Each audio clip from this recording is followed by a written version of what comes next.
যারা আমার ষষ্ঠীর ব্লগ দেখেছিলেন তারা নিশ্চয়ই ঘরটা চিনতে পারছেন।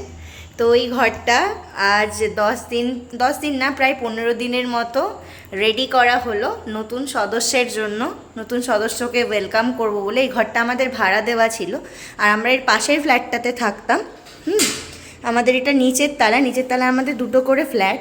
এই যে চিকু মহারাজ আবার বেরিয়ে যাচ্ছে, চিকুর জন্যই স্পেশালি এই গ্রিলটা লাগানো হলো যাতে ও পটপাট করে বেরিয়ে টেরিয়ে না যায়। তো এটা হচ্ছে এন্ট্রান্স।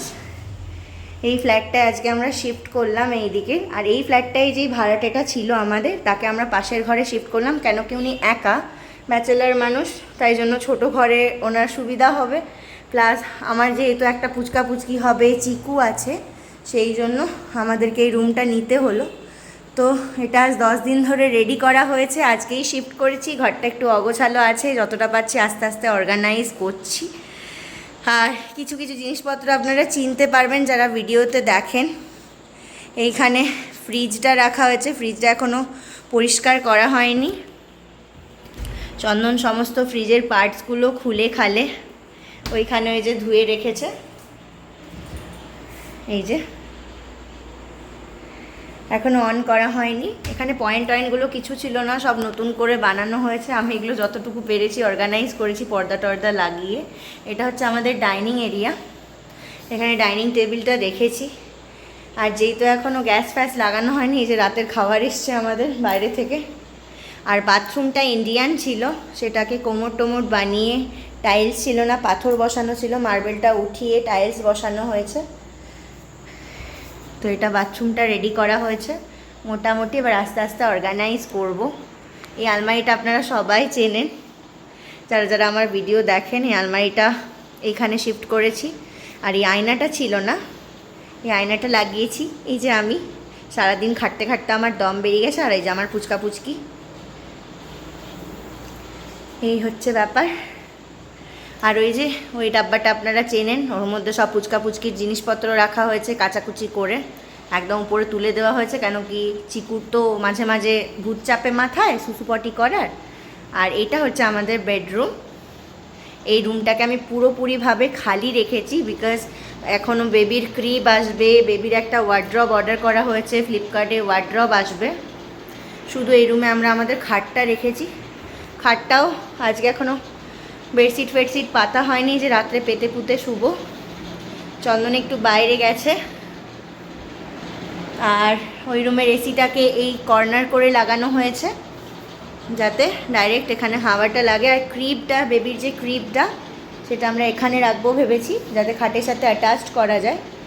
আর এই দিকেও কিছুটা স্পেস আছে, এখানে বেবির ওয়ার্ড্রবটা রাখবো ভেবেছি। তো জিনিসপত্রগুলো এলে আরও সুন্দরভাবে আপনাদের দেখাতে পারতাম। তো দেখাবো যদি জিনিসপত্রগুলো আসে। এখানে একটা শোকেস আছে কিছু জিনিসপত্র রাখার জন্য, ভেবেছিলাম এটা পুরো খালি রাখবো, বাট আমার এত জিনিসপত্র হয়ে গেছে যে বলার মতো না। দুটো তাক অলরেডি ওতেই ভরে গেছে, নিচ তাকটা আপাতত খালি রেখেছি।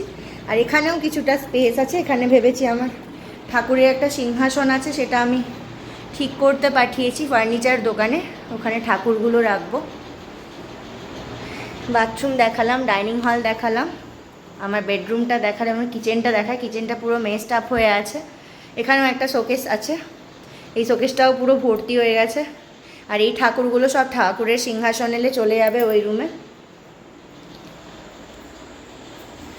এই যে এটা হচ্ছে কিচেন।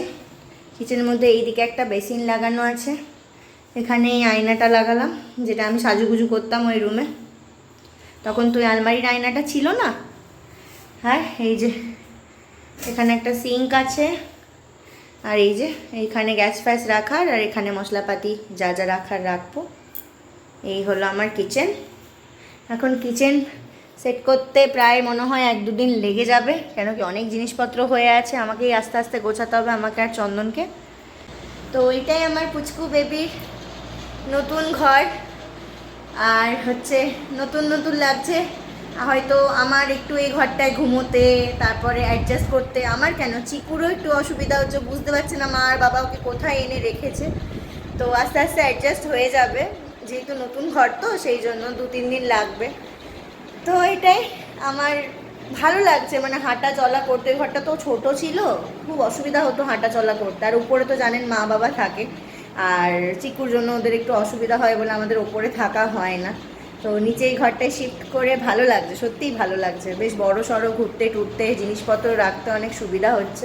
এবার বাচ্চার জিনিসপত্র এলে আরও হয়তো মেস্টাপ হয়ে যাবে ঘরটা, তো কী আর করা যাবে। যাদের বাড়িতে বাচ্চা থাকে তারা সবাই মনে হয় জানেন, আমি দেখেছি অনেক ভিডিওসতে। তারপরে দিদিদের বাচ্চা হয়েছে, তাদের ক্ষেত্রেও দেখেছি মেয়েতেই বাচ্চা হলে ঘর ভীষণ অগোছালো হয়ে যায়। তো জানি না কতটুকু গুছিয়ে গাছিয়ে রাখতে পারবো, কিন্তু ভালো লাগছে আজকে ঘরটায় নিচে নেমে এসে। তো এটাই ছিল আজকের ভিডিও। ভালো লাগলে কীরকম লাগলো আমাকে জানাবেন। আর আর কি কি কিনতে হবে না হবে সেগুলো আমাকে জানাবেন অবশ্যই।